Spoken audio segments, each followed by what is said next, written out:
DGP Chandigarh Saurabh Joshi ji, हमारे mayor Chandigarh, Bharatiya Janata party के हमारे चंडीगढ़ प्रदेश के अध्यक्ष जितेंद्र मल्होत्रा, जस्टिस राज पुष्पेंद्र कुमार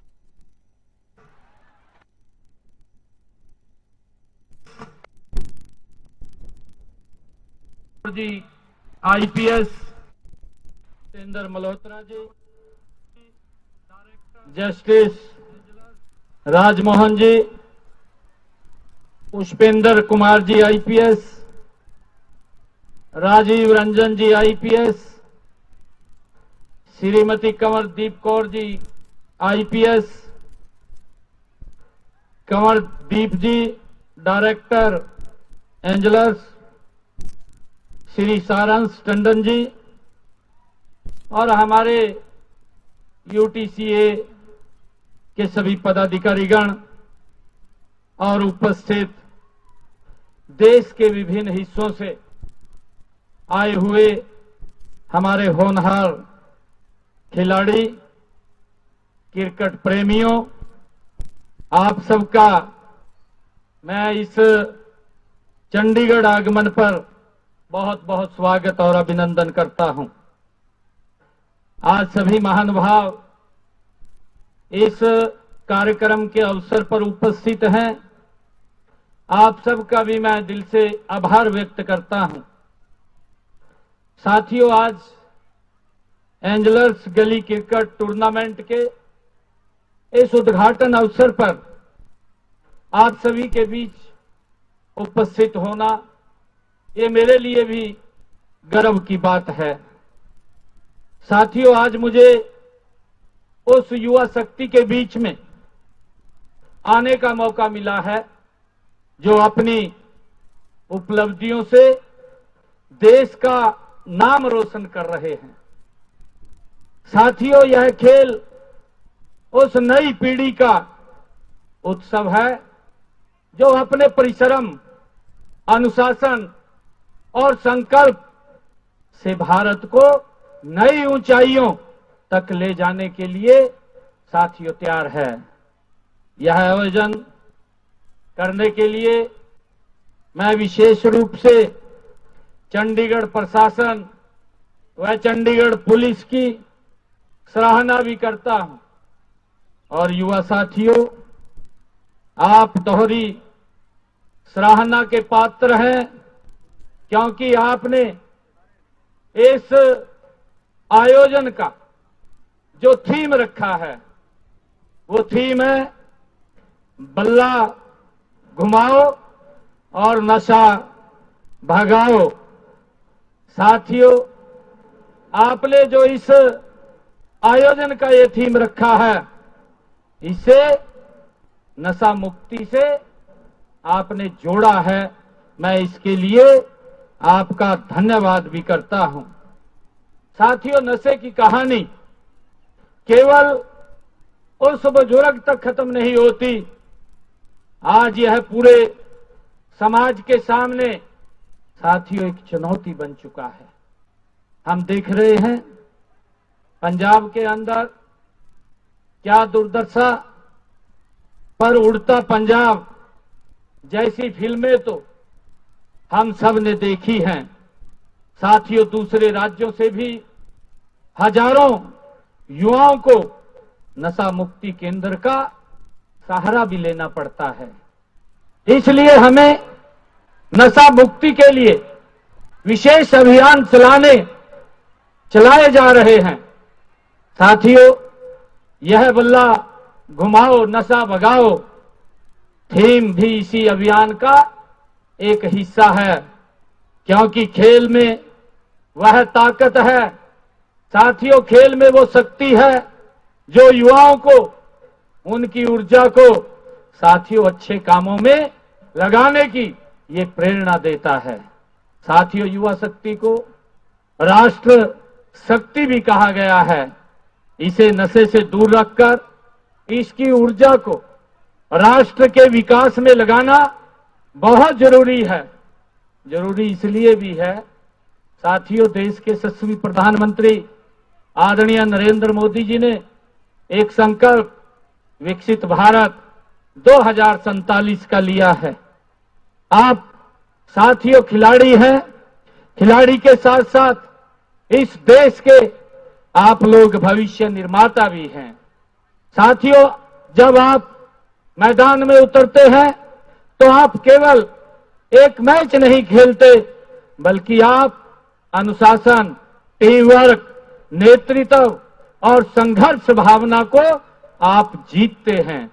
साथियों, ये गुण आपने आपको जीवन के हर क्षेत्र में ये सफलता दिलाते हैं। साथियों, मुझे ये जानकर भी ये हर्ष हो रहा है कि इस गली क्रिकेट टूर्नामेंट देश के विभिन्न राज्यों और केंद्र शासित प्रदेशों से लगभग इस क्रिकेट टूर्नामेंट में 3,500 से अधिक हमारे खिलाड़ी यहां पर भाग ले रहे हैं। यह आयोजन भारत की विविधता में भी एकता का यह संजीव उदाहरण है। आज के समय में क्रिकेट का जुनून देश के हर कोने में साथियों बसता है। हाल ही में हमारे खिलाड़ियों ने T20 विश्व कप जीत करके पूरे विश्व में भारत का परचम साथियों लहराया है। यह जीत हमारे खिलाड़ियों की नहीं, ये जीत भारत के 140 करोड़ भारतीयों के सपनों की ये जीत है। साथियों, युवा साथियों, खेल चाहे कोई भी हो, यह केवल पदक जीतने का माध्यम नहीं है, बल्कि यह व्यक्तिगत निर्माण का एक सशक्त साधन भी है। खेल हमें सिखाते हैं कि कैसे हार में भी हमें सीखना है। साथियों, कैसे जीत में भी हमें विनम्र रहना है। खेल हमें सिखाते हैं और हर हालात में अपने लक्ष्य और बढ़ते हमने रहना है, ये हमें खेल सिखाते हैं। साथियों, यही गुण जीवन में सफलता की कुंजी बनते हैं। हरियाणा में जिसे खेल का पावर हाउस कहा जाता है, साथियों, खेल देश के अंदर हो रहे हों या देश के बाहर हो रहे हों, साथियों हरियाणवी खिलाड़ी अपनी उपलब्धियों के देश में देश के झंडे गाड़ने का और झंडा ऊंचा करने का काम हमारे खिलाड़ी कर रहे हैं। साथियों, यही नहीं, हमारे खिलाड़ी जीवन के दूसरे क्षेत्रों में भी बड़े अनुशासन, मेहनत और कर्मठता के साथ काम कर रहे हैं। साथियों, हमारे खिलाड़ी मेहनती तो है ही, हमारी डबल इंजन की सरकार ने भी एक खेल सांस्कृतिक विरासत करने के लिए उसे ठोस कदम उठाए हैं। यह खेल संस्कृति विरासत करने के पीछे भी हमारा लक्ष्य यही है कि हमारे युवा खेलें, पढ़ें और आगे बढ़ें, लेकिन नशे से दूर रहें। ये हमारी खेल संस्कृति की विरासत का साथियों ये ध्येय है। युवा साथियों, मैं आप लोगों को बताना चाहूंगा कि हमारी सरकार ने हरियाणा में पिछले 11 साल पहले हरियाणा में खेलों के लिए एक विजन विकसित किया था। साथियों, वह विजन था हर बच्चे को खेल से जोड़ने का, हर गांव में खेल मैदान बनाने का और हर उस युवा को अवसर देने का जिसमें खेल के प्रति ललक होती है। साथियों, देश के यशस्वी प्रधानमंत्री आदरणीय नरेंद्र मोदी जी ने भी ओलंपिक 2036 में भारत को खेल महाशक्ति के रूप में स्थापित करने का साथियों लक्ष्य रखा है। मुझे विश्वास है कि उस समय हरियाणा के खिलाड़ी सबसे अधिक पदक जीत करके देश का नाम रोशन करेंगे। मुझे ये पूरा विश्वास है और इसके लिए हमने पहले से ही तैयारियां हरियाणा के अंदर शुरू कर दी हैं। साथियों, मैं देख रहा हूं हमारे हरियाणा के खिलाड़ी, क्योंकि हरियाणा को खेल का एक पावर हाउस भी कहा जाता है, चाहे ओलंपिक गेम हो या पैरा ओलंपिक गेम हो। जब देश के अंदर साथियों गोल्ड की श्रृंखला लगती है तो उसके अंदर सबसे ज्यादा नंबर अगर किसी का होता है तो हरियाणा के खिलाड़ी उसमें लेकर के आते हैं। साथियों इसके लिए हमें गर्व है। मैं ये भी बताना चाहूंगा कि हमने पूरे राज्य में खेल को आधुनिक खेल सुविधाएं विकसित करने के लिए पिछले लगभग 11.5 सालों में हरियाणा के अंदर हमारी सरकार ने लगभग 1000 करोड़ रुपया इसके इंफ्रास्ट्रक्चर को खेल के मजबूत करने के लिए हमने खर्च किया है। साथियों हम ओलंपिक, पैरा ओलंपिक और अंतर्राष्ट्रीय पदक विजेता खिलाड़ियों को जो गोल्ड मेडल लेकर के आता है उसको 6 करोड़ रुपए का नगद पुरस्कार हरियाणा सरकार देने का काम करती है। साथियों इसी प्रकार अगर वो सिल्वर मेडल लेकर के आता है तो 4 करोड़ रुपया और अगर ब्रॉन्ज लेकर के आता है तो उसको 2.5 करोड़ रुपया और उसके साथ साथ हरियाणा सरकार में नौकरी देने का काम, अन्य सम्मान देने का काम भी हमारी सरकार कर रही है। साथियों हम ओलंपिक, पैरा ओलंपिक व अंतर्राष्ट्रीय पदक विजेता खिलाड़ियों और साथियों खिलाड़ियों के सुरक्षित भविष्य को सुनिश्चित करने के लिए हमने हरियाणा में एक उत्कृष्ट खिलाड़ी सेवा नियम 2021 वो भी लागू किए हैं।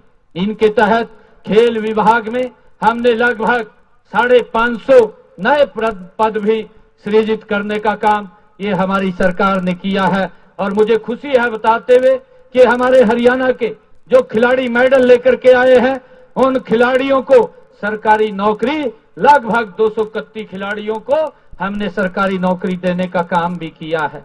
युवा साथियों खेल के दौरान खिलाड़ियों के चोट लगने और उनके उपचार के लिए हमने ताऊ देवीलाल स्टेडियम जो खेल परिसर पंचकुला में रिहेबिलिटेशन सेंटर उसकी भी शुरुआत हमने की है। साथियों प्रदेश के स्कूल और कॉलेजों में भी जिन छात्राओं ने विभिन्न राज्यों, राष्ट्रीय और अंतर्राष्ट्रीय खेल प्रतियोगिताओं में भाग लिया है और पदक जीते हैं उनको छात्रवृत्ति भी प्रदान करने का काम हमारी हरियाणा सरकार कर रही है। मुझे खुशी है कि हमने 2014-15 से अब तक 24,093 खिलाड़ियों को 70 करोड़ रुपया छात्रवृत्ति के रूप में देने का काम हरियाणा सरकार ने किया है।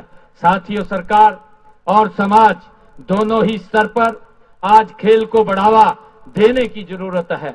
बच्चे खेलेंगे तो मोबाइल व कंप्यूटर के खेल से हट करके वो मैदान में उतरेंगे। साथियों आप जानते ही हैं कि इन पर चल रहा सोशल मीडिया और अन्य जानकारियां बच्चों और युवाओं को भ्रमित कर रहे हैं। मेरा आग्रह है कि आज बच्चे गली कूचे में खेलते दिखाई नहीं देते हैं, वे इनकी स्क्रीन पर साथियों आंखें लगाए हुए रहते हैं और इनसे आंखें ही खराब नहीं होती, हमारे बच्चों का दिमाग भी खराब हो जाता है। साथियों मैं आप सभी से, युवा साथियों से ये अपील भी कहना चाहूंगा कि मैदान में उतरना ये ही सबसे बड़ी हमारी जीत है। हम हर बार जब खेलते हैं तो अपना मानसिक और शारीरिक स्वास्थ्य हमारा अच्छा बनता है। आप जब कुछ नया सीखते हैं तो अपने आप को बेहतर बनाते हैं और अपने लक्ष्य के आप करीब पहुंचते हैं। साथियों मैं युवा साथियों मैं यह भी कहना चाहूंगा कि हर गली, हर गांव, हर शहर में ऐसे आयोजन होते रहे हैं ताकि हमारे युवाओं को सही दिशा मिलती रहे। हम युवाओं के लिए बेहतर अवसर, बेहतर शिक्षा और बेहतर रोजगार और बेहतर खेल सुविधाएं प्रदान कर रहे हैं। लगातार हमारी सरकार इसको लेकर के गंभीर है और इस पर गति से काम कर रही है। हमारा उद्देश्य है कि हर युवा जीवन में सफल हो और समाज के लिए एक प्रेरणा बने। साथियों मैं आज यहाँ उपस्थित सभी युवाओं से ये कहूंगा कि हमें ये संकल्प लेना चाहिए जो आज के इस गेम की, इस क्रिकेट टूर्नामेंट की जो थीम है, और थीम है भल्ला घुमाओ नशा भगाओ। साथियों जोरदार आप बोलिए, बल्ला घुमाओ, बल्ला घुमाओ। और साथियों खेलेंगे जीतेंगे और देश को आगे बढ़ाएंगे। मैं एक बार फिर आयोजकों को, हमारे टंडन साहब को, संजय टंडन जी को और उनकी पूरी टीम को और हमारे प्रशासनिक अधिकारी, चंडीगढ़ प्रशासन के सभी आयोजकों को मैं बहुत बहुत बधाई और शुभकामनाएं देता हूं और सभी खिलाड़ियों को भी मैं शुभकामनाएं देता हूं। आप सब खिलाड़ियों के उज्जवल भविष्य की मैं कामना करता हूं और इसी आशा और विश्वास के साथ मैं एंजलर्स गली क्रिकेट टूर्नामेंट सीजन 4 के सफल आयोजन की कामना भी करता हूं। आप सबका बहुत बहुत धन्यवाद। इन्हीं शब्दों के साथ जय हिंद, जय भारत, जय भारत।